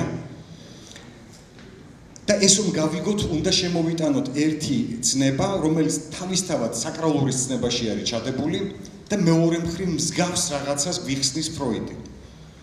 ეხლა ჯერ ფროიდი კერძოდ მის თავის ნარკვევში, რომელსაც გერმანულად ქვია das Unheimliche, ეს არის ძალიან ძნელად სათარგმნი სიტყვა, მაგრამ პრინციპში ქართული შესატყვისი იქნებოდა შემაძორწუნებელი. შემაძორწუნებელი, რომელიც შეძორწუნებას უკავშირდება, ცოტა განსხვავებული არის გერმანულში და ნებისმიერ სხვა თარგმანში იკარგება ის ზუსტი მნიშვნელობა, რომელიც არის გერმანულში, მაგრამ სანამ ამაზე გადავიდოდე, ორიოდე სიტყვით მოგახსენებთ რა საკრალური რა არის. ხომ ვიცით, მაგრამ მაინც გავიმეოროთ. საკრალური ლათინური სიტყვა წმინდა ქართულ თარგმანში არის კიდევ ქართული ხალხური შესატყვისი, ხა წმინდა ეს სალიტერატურო თარგმანი არის. ხალხური ენაზე ამას ქვია კვრივი. ვინც შავხევსურეთში, თუშეთში ნამყოფი ხართ, ან წარმომავლობით იქიდან ბრძანდებით, თქვენთვის ეს ბევრად უფრო ადვილი გასაგები ფენომენი იქნება. თუ არა და ორიოდე სიტყვით ეს არის ადგილი, რომელთაც შეხება, მიკარება არ შეიძლება. და აი ეს არის სწორედ წმინდა. წმინდა არის ის, რაც არის ხელშეუხებელი და მიუყარებელი. ის არის მიღმა სიკეთისა და ბოროტის, კეთილისა და ბოროტის მიღმა. ეს არის კარგი, არც ცუდია. პირიქით ორივე არის. ის თავის თავში შეიცავს მიმზიდველობას და მომნოსველობასაც და სიბინძურესაც. საკერ ლათინურად ნიშნავს საპირფარეშოს მაგალითად ამავე დროს. არა მხოლოდ ნაკურთხს და წმინდას. თვითონ საკერ ნიშნავს საკრარებიდან მომდის ზმნა საკრარებიდან, რაც ნიშნავს კურთხევას, ანუ ნაკურთხს. ეს არის ნაკურთხი, ანუ ხელშეუხებელი, ის რაც არ ექვემდებარება მოხმარებას, ყოფით მოხმარებას, გამოყენებას, თქვათ, ნაკურთხი არ არის წყალი არ არის იმისთვის, რომ წყურვილი დავიკმაყოფილოთ, ან ნაკურთხი ღვინო არ არის იმისთვის, რომ დავთვრეთ, ან ნაკურთხი სეფისკვერი არ არის იმისთვის, რომ შიმშილის უძნობა დავიკმაყოფილოთ და ასე შემდეგ. მას აქვს ძალიან კონკრეტული არა სამომხმარებლო, არა ყოფითი დანიშნულება. ეს არის ამოღებული ყოფილება. ამავე დროს ის არის ისეთი რამ, რასაც არ შეიძლება მივეკაროთ, რამდენადაც ის არის ის უკავშირდება, თქვათ, განსაკუთრებით ადრქაულ რელიგიებში შეგვიძლია ნახოთ ან ეთნოგრაფების მიერ აღწერილ ეგრეთ წოდებულ პრიმიტიულ რელიგიებში, რომ ის რაც არის საკრალიზებული, აქ უკვე ვიყენებთ ტერმინ ტაბუს, რაც აქვს ფროიდს აღწერილი თავის ძალიან ცნობილ წიგნში ტოტებსა და ტაბუში. ტაბუ, ანუ ხელშეუხებელი, მიუყარებელი შეიცავს სწორედ ამ ორ ასპექტს. ის არის ამავე დროს წმინდა და ამავე დროს მიუყარებელი, რამდენადაც ის არის ბინძური, ბილწი, ავანტყოფობა თუ შეეხები შეიძლება მოიწამლო, მოკვდე და ასე შემდეგ. ანუ საკრალური ცნება წმინდა ზუსტად ასევე არის ბერძნულ ენაში ჰაგიოს ნიშნავს როგორც დადებით შინაარსის მატარებელს, ასევე აბსოლუტურად უარყოფით ბინძურს და წყეულს. კურთხეულსაც ნიშნავს და წყეულსაც, დაწყეულსაც ნიშნავს. ისე როგორც ადამიანი, რომელიც საკრალიზდება, ის არის როგორც ნაკურთხი, ასევე წყეულიც. ანუ ერთი გვიგია კიდევაც არა, ერთი თქვათ, ნიჭი არის ღვთის საჩუქარიც და ღვთის რისხვაც და წყეულაც. ნიჭიერი ადამიანი დაწყეულიც არის და მას დაჯილდოებულიც ერთდროულად. ამის გარეშე არ არსებობს. და ეს არის აბსოლუტურად უნივერსალური წარმოდგენა. ეხლა გავაგრძელოთ კიდევ ერთი ნაბიჯით წავიდეთ წინ და დავაკავშიროთ ეს ფროიდთან. კერძოდ ერთს დავამატებდი, ვთქვათ, 1917 წელს გამოვიდა გერმანელი თეოლოგის და რელიგიის ფილოსოფოსის რუდოლფ ოტოს ესეთი რევოლუციური ფუნდამენტური წიგნი, რომელსაც ქვია Das Heilige, ანუ საკრალური წმინდა და მან თქვა განმარტა, თუმცა ეს არის აბსოლუტურად მოღრმად მორწმუნე ადამიანი, თეოლოგი თვითონ და მან აღწერა, რომ გადამწყვეტი რელიგიური ფენომენი სიწმინდის გაგებისას არის მისტერიუმ ტრემენდუმ, ანუ შემზარავობის საიდუმლო. ის რაც არის ღვთაებრივი, ის რაც არის წმინდა, ჩვენ გზარავს და გვაძრწუნებს. ეს არის შემაძრწუნებელი ამავე დროს. 2 წლის შემდეგ გამოქვეყნდა ფროიდის ნაშრომი Das Unheimliche, ანუ შემაძრწუნებელი და ის გვიხსნის სწორედ ამ ფენომენს. თუმცა კი სავარაუდოდ ფროიდს არ ჰქონდა რუდოლფ ოტოს წიგნი წაკითხული. და რა არის შემაძრწუნებელი? გერმანულად ქვია Unheimlich. Heim არის სახლის აღნიშნელი კერა, შინაურობა, Heimlich არის Heimisch, საშინაო, შინაურული. ანუ ის რაც შემთვის ახლობელია, რომელსაც მე ვენდობი, სადაც თავს კარგად ვუძნობ, აი საკუთარ სახლში ვუძნობ თავს. ეს მე მამშვიდებს და მამყარებს და დამაჯერებლობას მატებს. არის უარყოფის თავსართი. ანუ ის რაც არ არის სახლისმიერი, შინაური. მაგრამ ფროიდი გამოდის იქიდან, რომ რადგან მასში არის ჩადებული სახლი, ხო შეიძლება მოგვეგონა რაღაცა სხვა სახელი ამის აღსანიშნავად, უცხო მაგალითად, სრულიად უცხო, მოცილებული არა. ის მიუთითებს იმას, რომ ის რაც არის შემაძრწუნებელი, ჩვენ გვაძრწუნებს ის, რაც ჩვენში არის მოცემული, მაგრამ ჩვენი ფსიქიკიდან არის განდევნილი. გავიხსენოთ აი ეს ცნობილი ნევროზს რა იწვევს. ეს არის კონფლიქტი id, როგორც ლათინურად უწოდებენ, ანუ ის, das es გერმანულად და ზემეს შორის, სუპერეგოს შორის. ჩემი id, ანუ ლათინური ტერმინი, ანუ ის უპირობო საწყისი ჩემს ფსიქიკაში, არაცნობიერ ფსიქიკაში გამოხატავს ჩემს ლტოლვას, ჩემს მიდრეკილებას რაღაცისკენ, ჩემს სურვილს და მაგრამ არსებობს ეს ცენზურის ინსტანცია, ზემე, სუპერეგო, რომელიც მას არ აძლევს გარეთ გამოსვლის საშუალებას. აი ამ კონფლიქტი კონდეს ხედველობაში. ანუ ის რაც არის unheimlich, შემაძორწუნებელი, ის ნიშნავს იმას, რომ ეს ჩემში უკვე არის მოცემული. და შესაბამისად მე რეაგირებ იმაზე შეძრწუნებით, არა იმაზე, რაც ჩემთვის აბსოლუტურად უცნობია და ჩემში არანაირი მისი გამოცდილება არ არსებობს, არამედ იმაში, რაც ჩემში უკვე მოცემული იყო. მე შემიძლია შემაშინოს იმან, შემზაროს და შემაძრწუნოს იმან, რაც რაშიც მეც მონაწილე ვარ. მაგრამ ეს ინფორმაცია არის განდევნილი ჩემი ცნობიერიდან და გადასული არაცნობიერში. აი მაგალითად როგორ შეიძლება ავხსნათ ფობიები, სოციალური ფობიები, კოლექტიური ფობიები. რა შეგვაშინებს ჩვენ? ვთქვათ, აი ავიღოთ ყველაზე ესეთი გავრცელებული ფობია არმენოფობია, დღეს სხვა შორის ინტერნეტში, Facebook-ზე იყო გავრცელებული, ისე გილოცავთ გიროგრობას, ქართველებო, აი ამოწყდეს ყველა სომეხი რაღაც ესეთი ისე. აი რატო ქართულს რატო უნდება სომეხზე? და არა ვთქვათ გაწყდეს ფინელი ან ტაილანდელი ან მალაიზიელი, არა, რატო მაინც დამაინც სომეხი? თორე ძალიან ახლოსა. ძალიან აღრეულია ეს ორი ხალხი ერთმანეთში. ანუ მასში არის ჩადებული რაღაცა ისეთი, ეს არის მისი განდევნილი არაცნობიერში გადასული. რატომ არსებობს ჰომოფობია იმ ადამიანებში, ხშირად გავიგონებთ ხოლმე, არა? ჰომოფობი თვითონ არის ლატენტური ჰომოსექსუალი. იმიტომ რომ არ შეიძლება ადამიანს, რომელსაც ეს პრობლემა თუ არ გეხება რაღაცა ფორმით, რაში გაღიზიანებს, ახლა თქვა ჩიტს რო ხედავ, ხო არ გაღიზიანდება, რატო ამ ვიღაცა კოცნის ჩიტს, გაღიზიანდება, არ გაღიზიანდება, შენ თვითონ მოგინდეს, არა? თუ არა გაქვს ჩიტებისადმი ფობიური დამოკიდებულება, არსებობს ესეც გავრცელებული ფობია არის. მაგრამ ვთქვათ, ორი მამაკაცის ან ორი ქალის ალერსი იწვევს გაღიზიანებას, იმიტომ რომ ეს გირთხავს შენს არაცნობიერში განდევნილ საკუთარ სურვილს, რომელიც ვერ განხორციელდა, რომელიც სუპერეგომ დაბლოკა, არ გამოუშვა გარეთ და გადააქცია ნევროზად, გადააქცია ფობიად. და შესაბამისად, როდესაც ის ხედავს გარეთ სხვაში, იგივეს არაცნობიერი რეაგირებს აღშფოთებით, აგრესიით, რომ ეს ხომ ის არის, რაც მე ვერ შევძელი. და ხდება გამოიხატება აგრესიის სახით, ფობია. აი ამას აღწერს, ეს არის ნაწილი იმისა, რასაც ფროიდი unheimlich, ანუ შემზარავს, შემაძრწუნებელს უწოდებს და ჩვენ გვაძრწუნებს ის, რაც არის ჩვენში მოცემული. ეხლა გადავიტანოთ ეს რელიგიური ფენომენის აღსაწერად.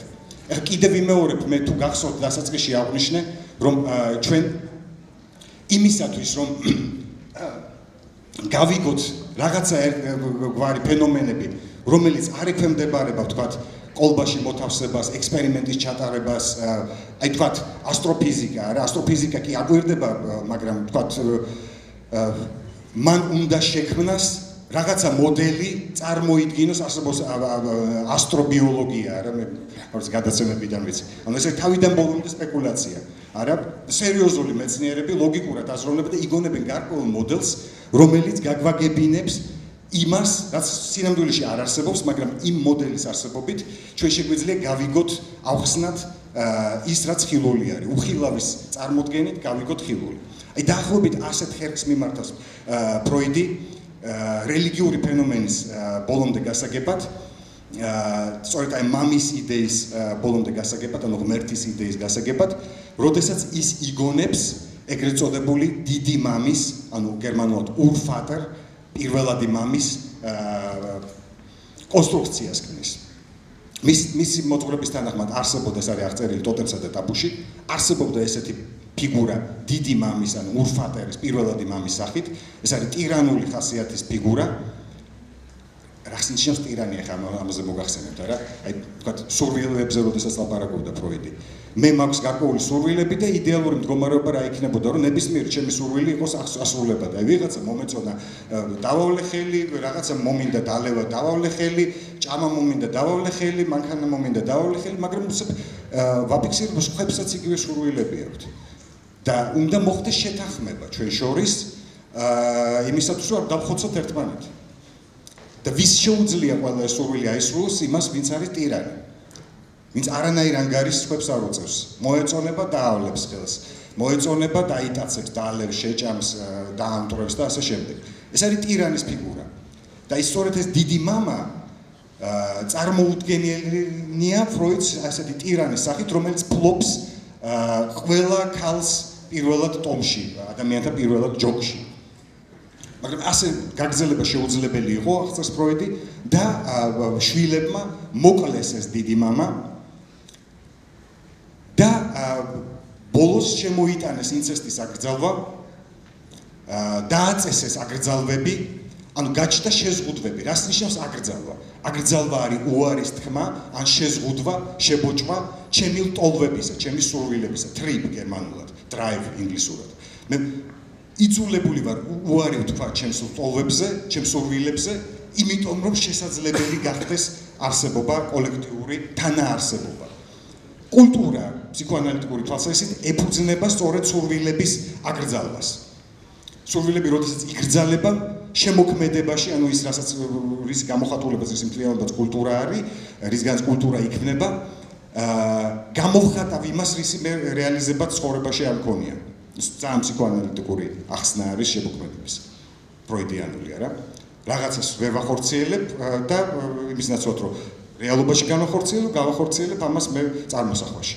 და დავწერ ლექსს, ან დავხატავ პორტრეტს, ან გადავიღებ ფილმს და ასე შემდეგ. ხა დაუბრუნდეთ ისევ ამ დიდი მამის მოკვლის შედეგად ჩნდება აკრძალვები. აკრძალვები, რომელსაც ეფუძნება კულტურაც, ერთი მხრიდან და კულტურის ნაწილი, ერთ-ერთი უმნიშვნელოვანესი ნაწილი, რაც არეგულირებს საზოგადოებრივ ურთიერთობებს, ეს არის კანონი და მორალი. თუკი მორალი ფროიდამდე მიიჩნეოდა რაღაც ამაღლებულ და ყველაზე დიდ და უწმინდეს და რაღაცა საამაყო გამოგონებად ადამიანის ცხოვრებისა, ფროიდი ამბობს, ამ ყველაფრის უკან დგას მხოლოდ და მხოლოდ ბნელი ინსტინქტები. და ზოგადად რელიგიური რწმენის უკან დგას დანაშაული, კონკრეტული დანაშაული, ჩადენილი ადამიანების მიერ.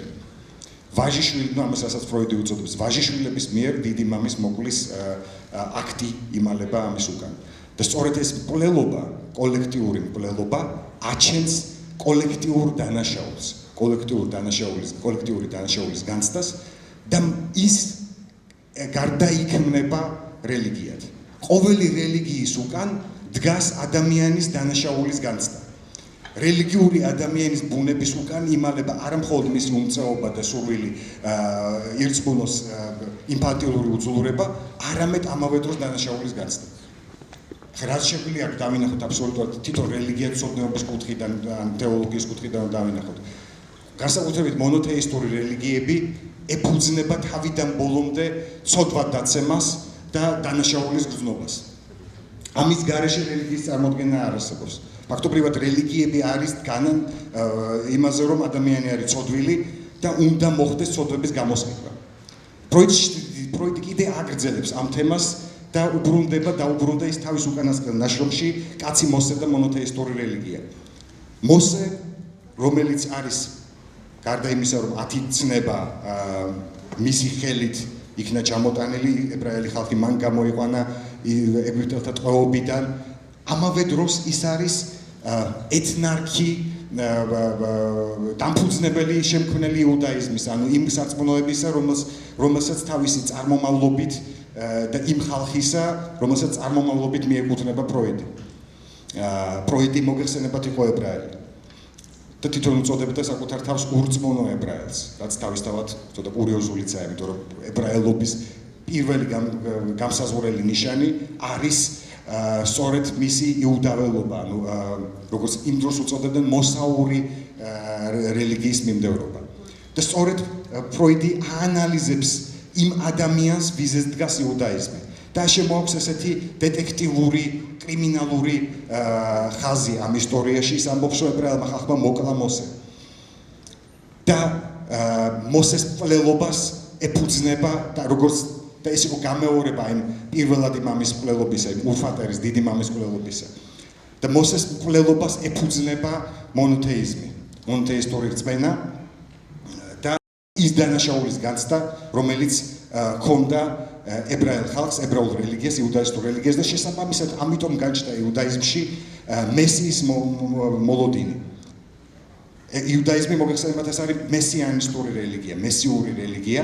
ის არის მოლოდინი მესიისა, მხსნელისა, რომელიც გამოისყიდის ცოდვებს და გაათავისუფლებს კაცობრიობას იმ ცოდვისაგან, რომელიც ჩაიდინა ადამმა. ეს უკვე ფაქტობრივად გადავდივართ პავლე მოციქულში. პავლე მოციქულის სიტყვები არის, რომ ქრისტე არის ის ადამის მეშვეობით შემოვიდა კაცობრიობაში ცოდვა და ქრისტე არის ის, რომელიც გამოუსყიდველია. და ქრისტემ თავისი ჯვარცმით და თავგანწირვით, ანუ მსხვერპლად გაღებით გამოისყიდა ჩვენი ცოდვები. ფროიდი განმარტავს ამას, რომ სწორედ აი ამით პავლემ დააგვირგვინა ის, რაც იყო ჩადებული სწორედ ებრაელ ხალხში დანაშაულის განცდის სახით მამის მკვლელობა. მოსეც იყო მამის ფიგურა. და რელიგიური მრწამსი ეფუძნება, ეს არის ერთი მხრივ ეს არის მამის იდეა და მეორე არის დანაშაულით გამყარებული. ჩადენილი დანაშაულით, რეალური დანაშაული დგას ყოველთვის დანაშაულის განცდის უკან. კოლექტიურ დონეზე. რომ ასეთი რამ არის ჩადენილი კაცობრიობის მიერ, ეს არის არა ცოდვით დაცემა ადამიანისა ხელისუფლების ნაყოფის ჭამა, არამედ მკვლელობის ჩადენა. მათ მოკლეს ის ადამიანი, ვინც იყო მამის ფიგურა და მისი ამაღლებული ხატი, Verklärung გერმანულად, ეს არის ამაღლებულ ხარისხში აყვანილი ხატი, არის ღმერთი. და შესაბამისად ღმერთს მიენიჭა სწორედ ის ორბუნება, რომელიც არის ჩადებული, ის არის ერთი მხრივ მოსიყვარულე მამა და ამავე დროს დამსჯელი მამა. მამა არ ნიშნავს მხოლოდ და მხოლოდ მცველსა და მოსიყვარულეს ფსიქოანალიზში, მამა არის ის ფიგურა, რომელიც ჩვენ გვიწესებს ზღვარს. გვიწესებს ზღვარს, რასაც თქვა ფსიქოანალიტიკურ ტერმინოლოგიაში ქვია კასტრაციის შიში. ეს არის ამავე დროს ის ფიგურა, რომელსაც გვეშინია. მამის ავტორიტეტი. აი სწორედ სკოლიდან შეიძლება მახსენდება ხოლმე ყოველთვის, რომ მამას მოიყვან, დედას კი არ მოიყვან, მამას მოიყვან. ანუ უკვე დამსჯელ ინსტანციას მოიხმობენ. და დაისჯები რა დღეში ჩავარდები მე ნახავარ რა. ნუ აქ ახლა უკვე ცალკეულ დეტალებზე შეიძლება აღარ ზღირდეს გადასვლა, მე მგონი გადავაჭარბეთ ცოტათი დროს და შემაჯამებლად შეგვიძლია ვთქვათ ასეთი რამ, რომ სადაც არ არის კანონი, რომელიც ღმერთს ეფუძნება, არ არსებობს კეთილი და ბოროტი, არ არსებობს დანაშაული. დანაშაულის განცდა ეფუძნებათ რეალურად ჩადენილ დანაშაულს, ისე რომ დავბრუნდეთ ფროიდს და ის ამთავრებს ტოტემსა და ტაბუს თავის ამ ცნობილ წიგნს ასეთი ფრაზით, რომელიც ეკუთვნის გოეთეს და არის თავისთავად პერიფრაზი იოანეს სახარებისა. პირველად იყო საქმე. ამ სიტყვებით ვთავრდება ტოტემი და ტაბუ და ამ საქმეში ფროიდი მიიჩნევს კონკრეტულ დანაშაულს, რომელიც აქვს კაცობრიობას ჩადენილი და არსებობს სწორედ ამ დანაშაულის ხსოვნა, რომელიც არის ადამიანების გამაერთიანებელი რელიგიაში. რელიგია ზემოქმედებს ჩვენზე არა მხოლოდ როგორც ასრულებული სურვილი და მფარველი ძალა, ან ილუზია, ანუ ილუზიაში იგულისხმება სწორედ ის, რომ ავისრულო რაღაცა სურვილი და მჯეროდეს იმისა, რომ ვიღაცა დამიცავს და ჩემს მოწინააღმდეგეს დასჯის, არამედ ამავე დროს მეორე მთავარი მომენტი. ეს არის შიში და დანაშაულის განცდა, ჩადენილი დანაშაულის გამო. აი ესე შეგვიძლია მოკლედ შევაჯამოთ ის თემა, რომელზეც დღეს გქონდა არჩეული სასაუბროთ, რომელიც დღეს გქონდა არჩეული სასაუბროთ, თუ გექნებათ შეკითხვები მზად ვარ უპასუხო და მანამდე კი დიდ მადლობას მოგახსენებთ.